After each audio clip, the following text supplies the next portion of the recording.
learners, in this video we will be discussing the chapter 3 of your NCERT book, which is Synthetic Fibers and Plastics.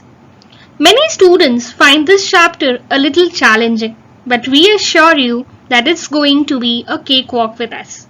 So let's have a quick look on the chapter outline.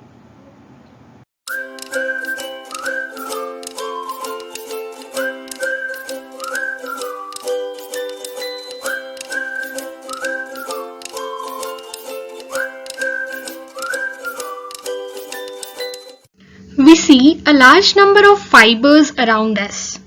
The cotton shirt that you wear, the woolen shawl that your mother wears during winter, the toothbrush bristles, or even the crepe bandages which you applied on your finger last when it was cut. So, here we'll be categorizing the fibers into two categories. The first category is your natural fibers and the second one is the synthetic fiber. So let us see in detail what is a natural fiber and what is a synthetic fiber. Natural fiber, as the term suggests, is obtained from nature. By nature, I mean it is obtained either from plants or from animals. Let us see some common examples of natural fibers. So cotton is an example of natural fiber which you get from cotton plant. Wool is obtained from rearing of sheep and silk is obtained from rearing of silkworms. In addition to these three common natural fibers, you also have jute which is obtained from plants again. So some common substances made up of natural fibers are gunny bags which you use to store the cereals. Also the silos which are used in industries are made up of jute. Shawl is made up of wool. Bandages, the crepe bandages which you use for dressing is actually made up of cotton, but sometimes it is also mixed with rayon. So rayon is a synthetic fiber about which we will be talking in some time. So these are our natural fibers. The second category is synthetic fibers. The synthetic fibers are also known as man-made fibers or artificial fibers. These fibers are synthesized or are made artificially by human beings. Let us now see some common examples of synthetic fibers. Nylon is one of the most common synthetic fiber that we use. Other synthetic fibers are rayon and polyester. Some common substances made up of synthetic fibers are ropes which you use for mountain climbing, the toothbrush bristles which you are aware of, and the parachutes. We will study in detail which synthetic fiber is used in each of these cases and why is that particular synthetic fiber chosen. What are the properties of those fibers which makes it suitable for being the ropes for mountain climbers or the parachute. Let us now come to a common term that we use, that is polymer. So polymer is actually made up of two words. So first one is poly and the second term is mer. So what do you mean by poly? Poly means many and mer means units. So polymer means many units. So basically polymer is a large single unit which is made up of a chain of small units. And these units are repeating in nature. A single unit, it gets repeated. When it gets repeated a multiple of times, when we have a chain of small such units, we call that large single unit as a polymer. And remember, these polymers can be natural or artificial. We can even create polymers. Okay. So some common examples of natural polymers are cellulose. So actually cotton is a polymer, cellulose, and cellulose is made up of small units of glucose. So in this polymer cellulose, the small unit is glucose. Nylon again is a synthetic polymer. Okay. Protein is a natural polymer and the small unit is amino acids. Silk, it's a natural polymer. Rayon, it's a synthetic polymer. Polythene, it's a synthetic polymer. And here the small unit is ethene. If you break polythene, you get poly plus ethene. So ethene is a compound of the hydrocarbon family and polythene is a polymer of ethene. Okay. Again, we have a synthetic polymer called polyester where the small units are esters. So in details, we have actually provided you the information of the small units of all these polymers in our back secret, which we will be revealing very soon. We will now see the different types of synthetic fibers one by one, and we are starting with rayon and nylon, which are the most common types of synthetic fibers that we use. A rayon is also known as artificial silk. This is very important to remember. It is called artificial silk because it has some properties similar to silk. It can be woven like silk fibers and it can also be dyed. That is, rayon can be obtained in different colors. So how do we actually prepare rayon? Rayon is made by the chemical treatment of wood pulp. So please remember one thing, that rayon is not a fully synthetic fiber. Why? Because it is made up of wood pulp, which is natural in nature.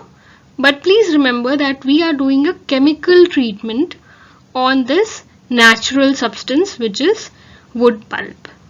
So you can say it is a partial synthetic fiber. And many times rayon is used as a substitute to silk. Why? Because it is cheaper than silk and it has properties similar to silk. We normally use rayon in making bed sheets and carpets. And many times we actually mix rayon with natural fibers like cotton and wool, as in the case of your crepe bandage, which I already said that in case of crepe bandage, we are actually mixing cotton with rayon. The next kind of synthetic fiber is nylon. Remember one thing, that it is the first fully synthetic fiber because it is prepared from coal, water and air. And nylon has a very high tensile strength. It is even stronger than a steel wire, which makes nylon suitable for making parachutes. You can see these parachute ropes. These are made up of nylon. Also for ropes that are meant for rock climbing, as you can see in this picture, we use nylon. Why? Because it has a very high tensile strength. It won't break easily. Other features of nylon are, nylon is elastic and light. Also, this is lustrous and easy to wash.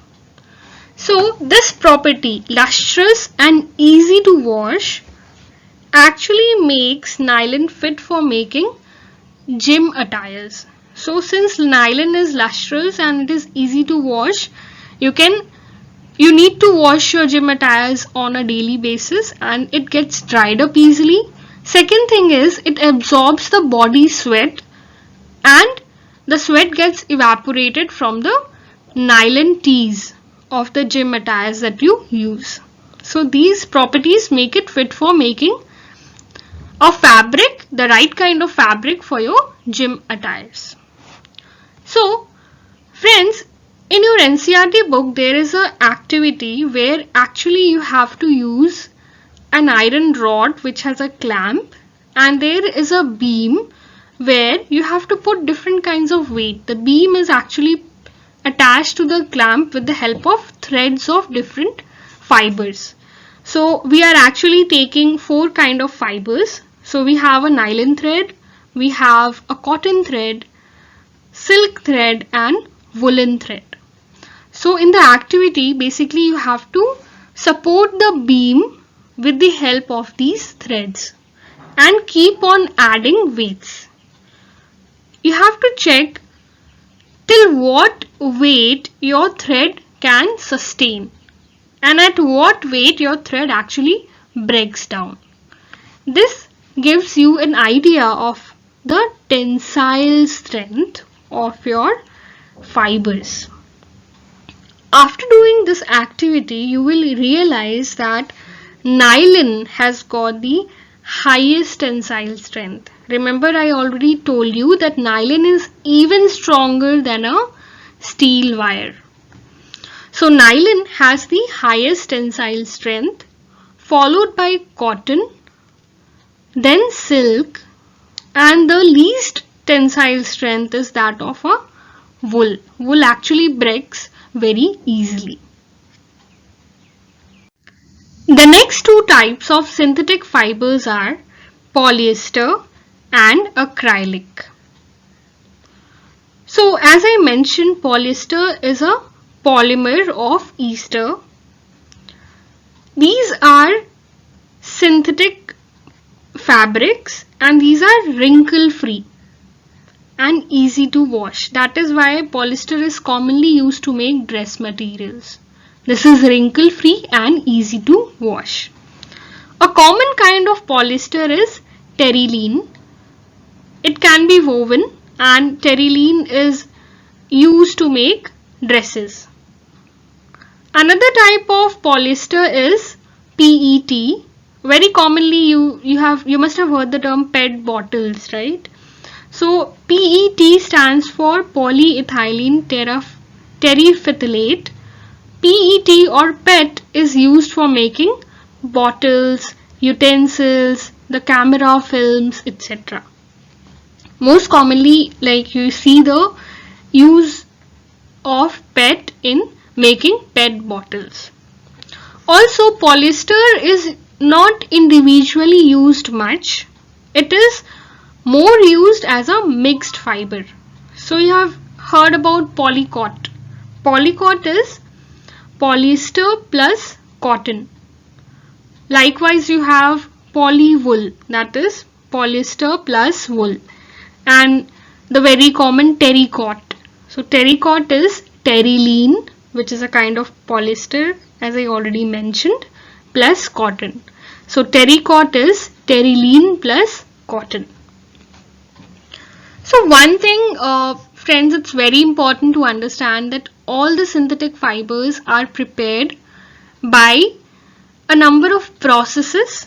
Those are mostly chemical processes, and the materials which are used, those are raw materials are of the petroleum origin, and these raw materials of petroleum origin are called petrochemicals.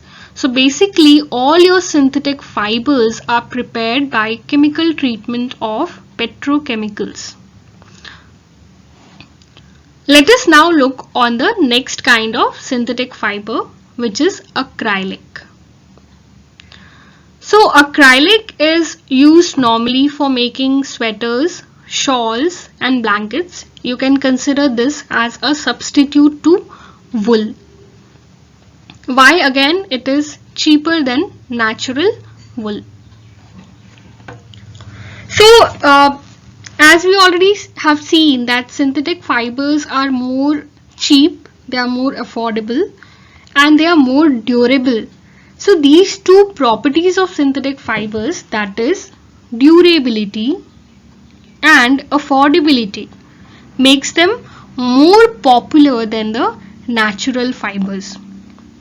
Also, one very important thing to note is when a person is cooking.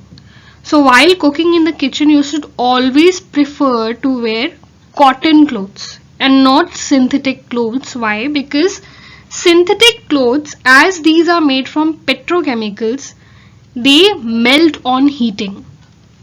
And unfortunately, if any accident happens, this fabric will melt and stick on the body of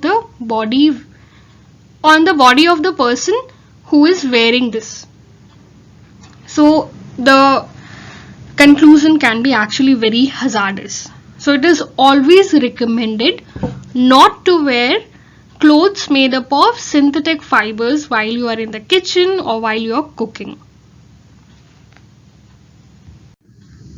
So friends, we have already seen different characteristics of synthetic fibers when we studied nylon or rayon or acrylic or polyester, but here I would just like to put everything here on the same slide and just review what all things we learned. So synthetic fibers, the first characteristic is their durability, that is they last longer. Okay, they have a long life. The second is they are affordable, they are cheap. So durability and affordability actually makes them more popular than natural fibers, and this is the reason that at many places these are used as substitutes to natural fibers where we have properties which are similar to some natural fibers. The second thing is they absorb less water and they dry up faster. As in the case of nylon, we saw it is used for making gym attires. Also umbrella. So umbrella is made up of synthetic fiber, because you see umbrella, it gets dried up so quickly and it doesn't absorb water, right? So because of the reason that it doesn't absorb water, it actually dries up very fast. The third thing is, as we mentioned in the case of polyester, these are easy to maintain fibers. They do not form crease as in the case of cotton. So while you're wearing cotton clothes, you need to maintain the cloth. But if you're wearing synthetic clothes, these are easy to maintain. They do not form crease. They get washed easily. They get dried up easily. So these are good fibers for making dress materials.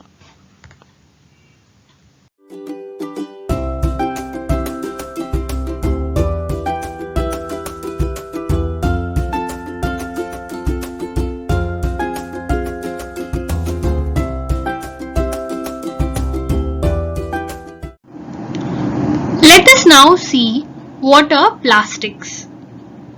So friends, I already told that plastics are polymers and these are synthetic polymers. For example, polythene. So polythene is a polymer of ethene and polythene is a kind of plastic. So most similarly, like as we have polythene, we have different kinds of plastics. And all the plastics are organic polymers. By organic polymers, I mean that the constituent units or the smallest units, the small repeating chains, okay, the small units, they are of carbon atoms. Like ethene, as I mentioned, is a compound of the hydrocarbon family. That's again a carbon family. So all the plastics are organic polymers. The other important thing is the polymer units in the plastic can be linear or they can be cross-linked.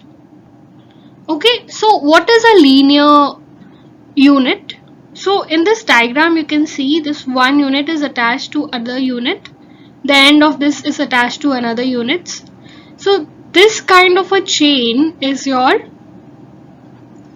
linear polymer unit.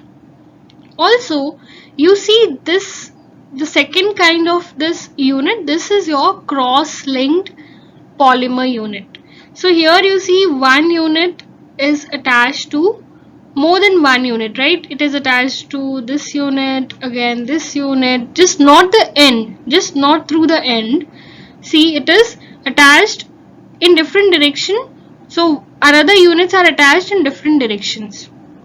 But here in the case of linear, you will see that similar to a line, it's very common to a line. From left to right, you get the units attaching to one another like a chain. But here it's not like it's only left to right, it's both left to right as well as you can say top to bottom.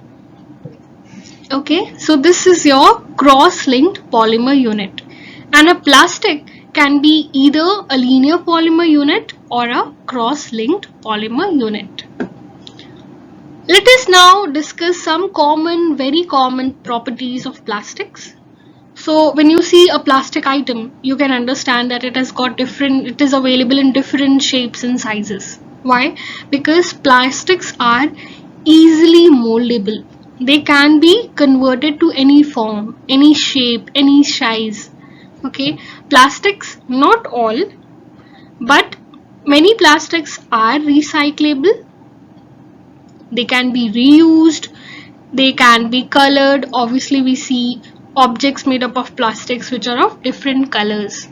They can be melted, they can be rolled into sheets. This property, by the virtue of which something can be rolled into sheets, is called malleability. So it means plastics are malleable. Another property is drawn into wires. So you see the wire coverings are made up of plastics.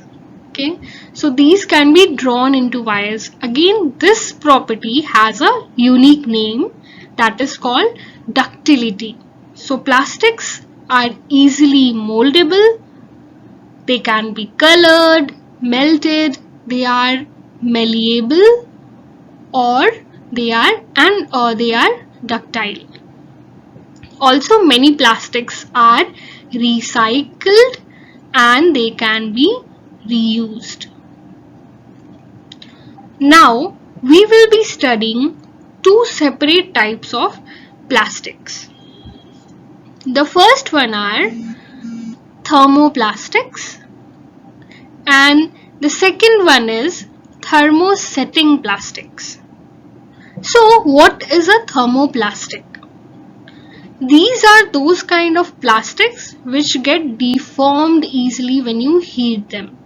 So if you take any plastic container, put it over a burning candle, you will see that it will start deforming, right? If you see a plastic bottle, just put a candle below your plastic bottle, light the candle, and you will see that it will start getting deformed. Or even if you just put some hot water in your plastic bottle, it starts getting deformed.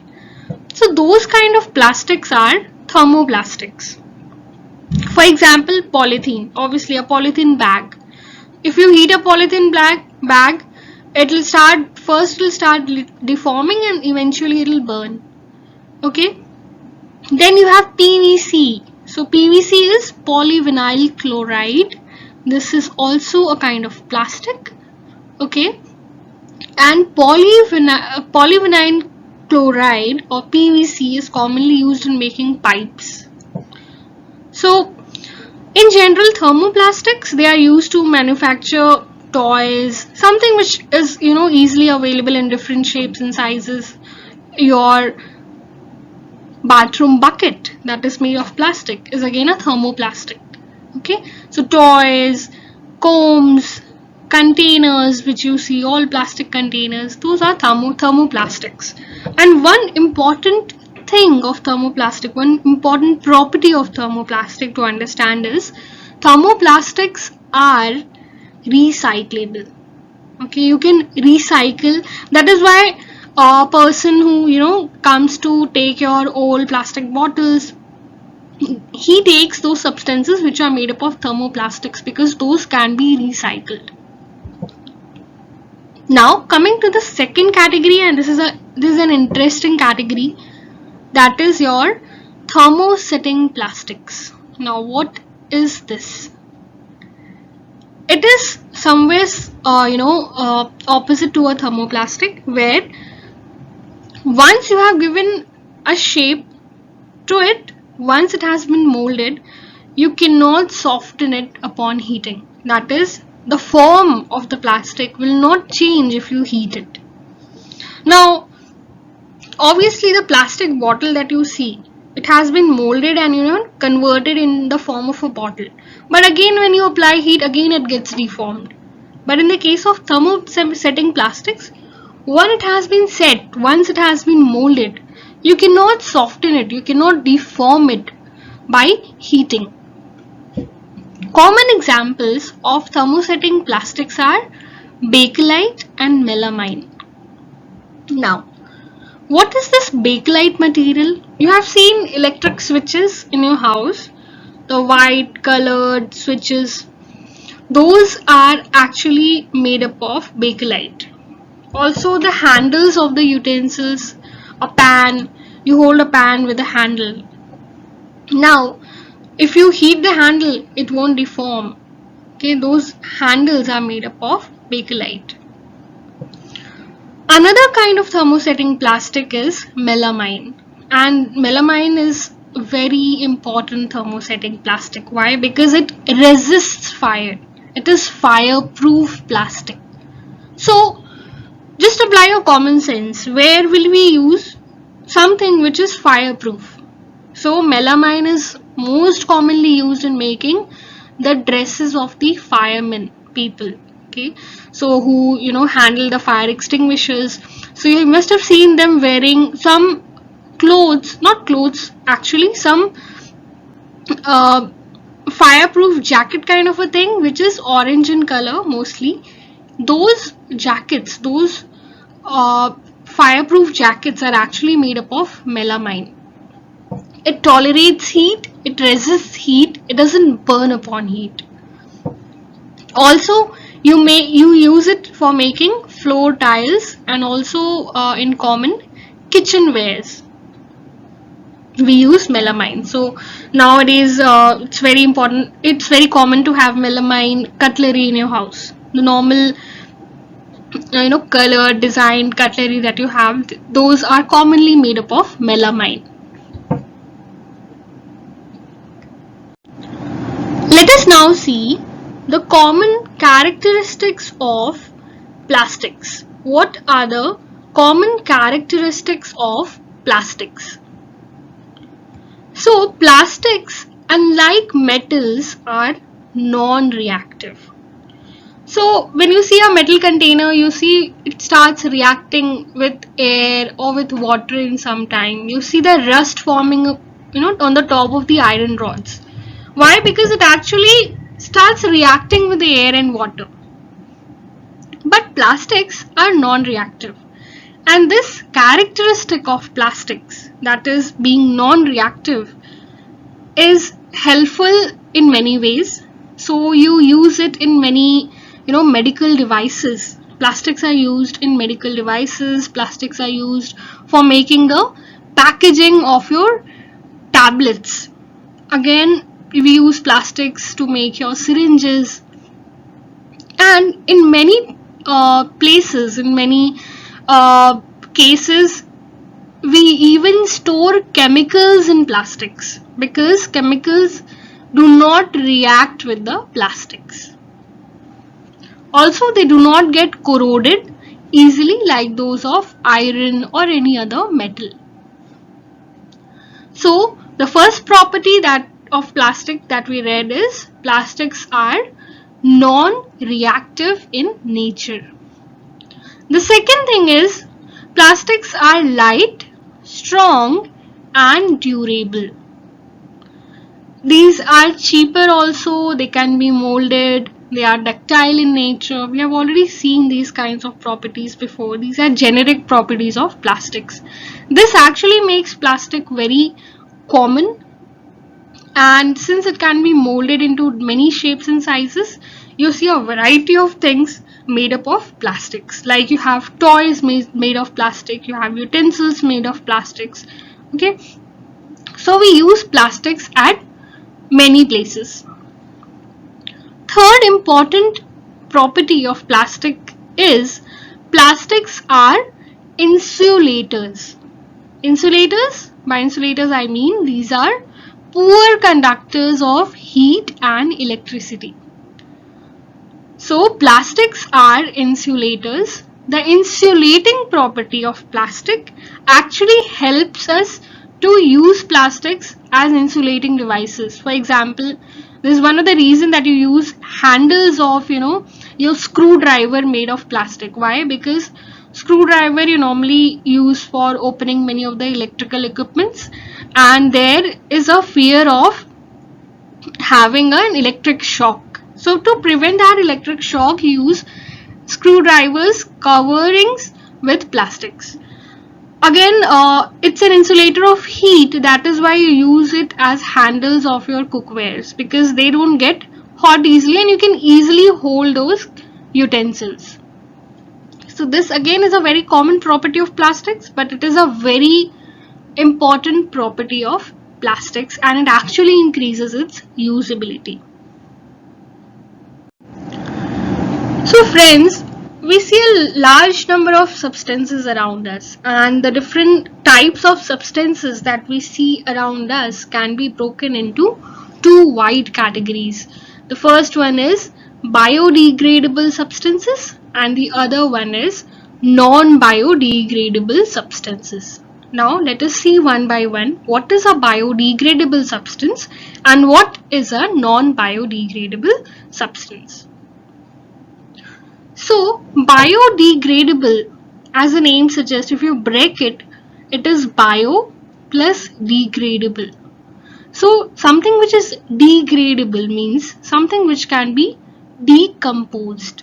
Okay, any substance which can be decomposed, and bio means life, bio means natural processes. So a substance which can be decomposed through natural processes are called biodegradable substances. One common example of a natural process is by the bacterial action. Again, I'll repeat, a biodegradable substance is a substance which gets decomposed through natural processes. This process can be an action of bacteria. So in your book, there is a table where there are different types of substances listed. So there can be many substances which are biodegradable, but they take their own time to get decomposed. I mean, there can be some substances which actually gets decomposed within a like 2-3 weeks, or there can be substances which takes as long as 1 year to 5 years to get decomposed. So some common example of biodegradable substances are your peels of fruits and vegetables, which is your kitchen waste normally.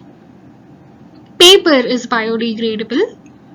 Wood, cotton and woolen clothes are also biodegradable, though woolen clothes take a significant amount of time to actually get decomposed. Let us now see the second category, which is your non-biodegradable substance. So it's actually self-explanatory, something which is not biodegradable, something which cannot be decomposed.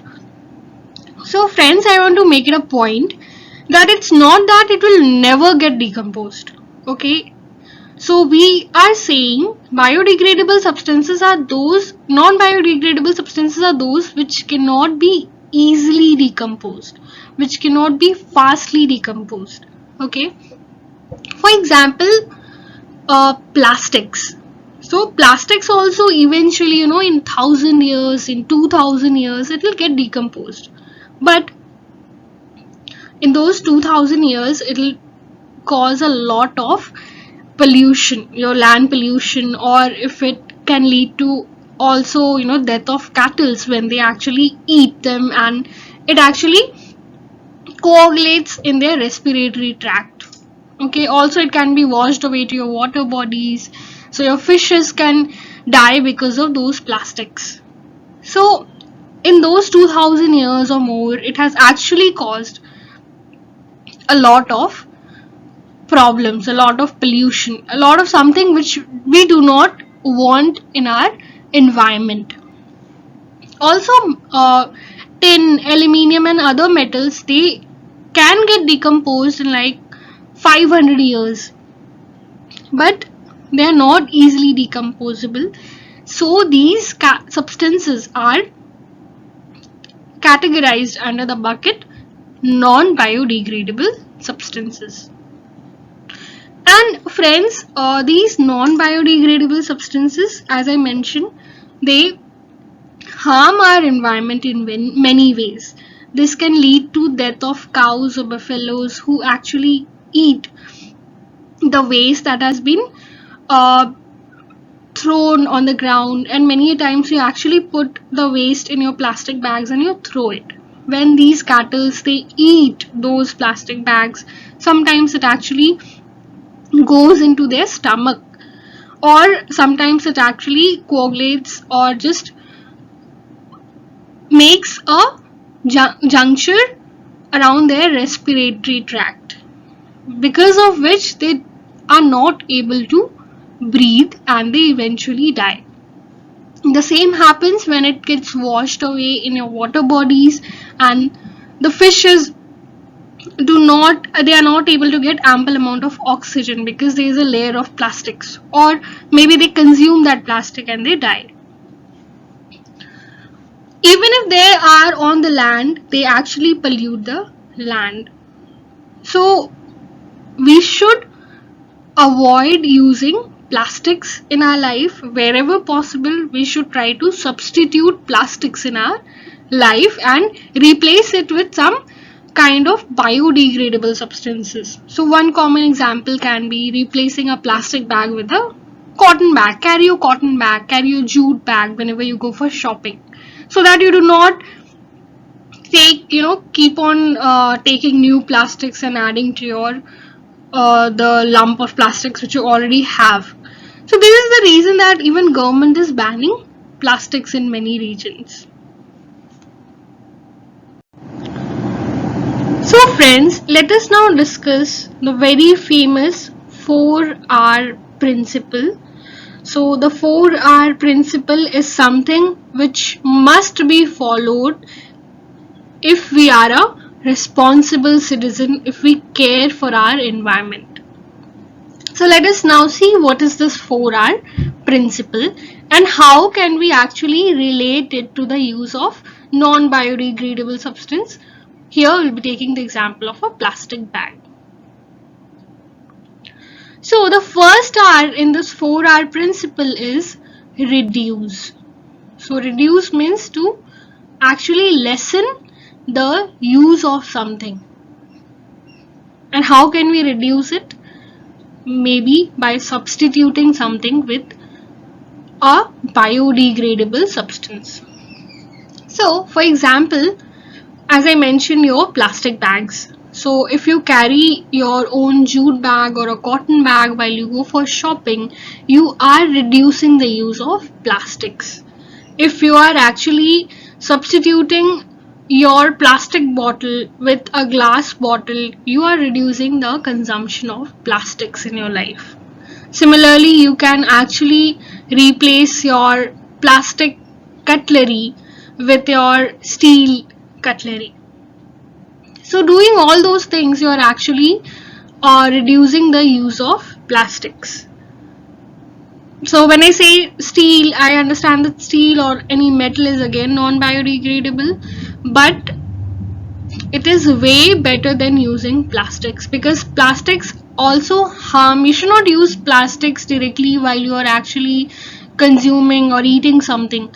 So eating on a plastic plate is not advisable, because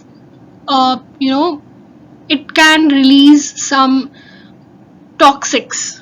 There can be some toxics released which can go into your body, and it can sometimes also lead to food poisoning. So the first R in the 4R principle is your reduce.